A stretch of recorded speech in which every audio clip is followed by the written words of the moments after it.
नमस्कार, मी डॉक्टर संजीवनी राजवाडे। जगभरामध्ये सगळीकडे चहा प्रिय असलेली मंडळी बरीच सापडतात।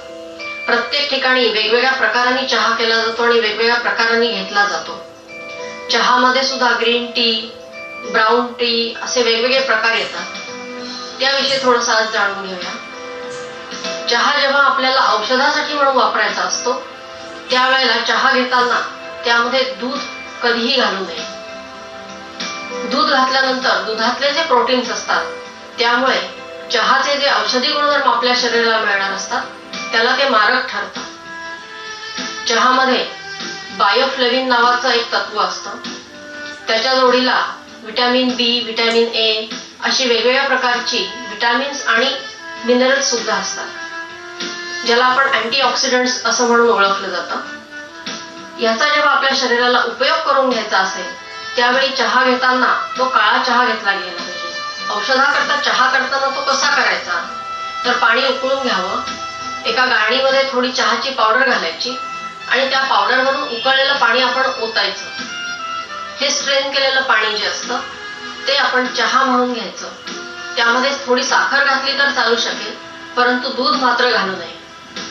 हा चहा तुम्ही हवं तर अर्धाच कप घेतला तरी सुद्धा चालेल, परंतु त्यातनं मिळणारी जी बायोफ्लेविन्स किंवा इतर जी अँटीऑक्सिडंट तत्व आहेत ती पूर्णपणे तुमच्या शरीराला मिळू शकतात।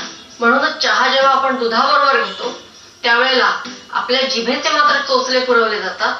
पोटात गेल्यानंतर त्याचा शरीराला अजिबात उपयोग होत नाही, उलट त्यातून जी विषारी तत्व निर्माण होतात त्यामुळे आपल्याला ऍसिडिटी सारख्या वेगवेगळ्या प्रॉब्लेम्सना सामोरं जावं लागतं। शॅम्पू केल्यानंतर ज्याप्रमाणे आपण कंडिशनर केसांना लावतो त्याप्रमाणे चहाचं पाणी आपण वापरावं। 2 ते 3 चमचे चहा साधारणपणे 2 कप पाण्यामध्ये उकळून घ्यावा, तो गाळून पाणी थंड करावं आणि नंतर हे पाणी आपल्या डोक्यावरून आपण घ्यावं। यामुळे केस काळे होण्यासाठी आपल्याला अतिशय चांगला फायदा होतो।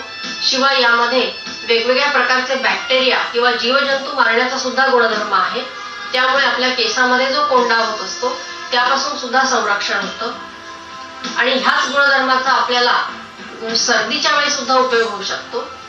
चहामुळे वेगवेगळ्या प्रकारचे जीवजंतू जे मारले जातात किंवा आपल्या शरीरामधली इम्युन सिस्टीम जी चांगली होते त्याचा आपल्याला उपयोग जेव्हा सर्दी होते त्यावेळेला आपण आलं टाकून जो चहा घेतो त्यावेळेला सर्दी कमी होते।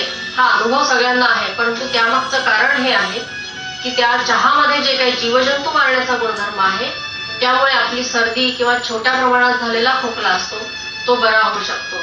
आणि म्हणूनच चहा जेव्हा औषधासाठी वापरला जातो तेव्हा तो काळजीपूर्वक मात्र निश्चित त्याचा उपयोग करावा।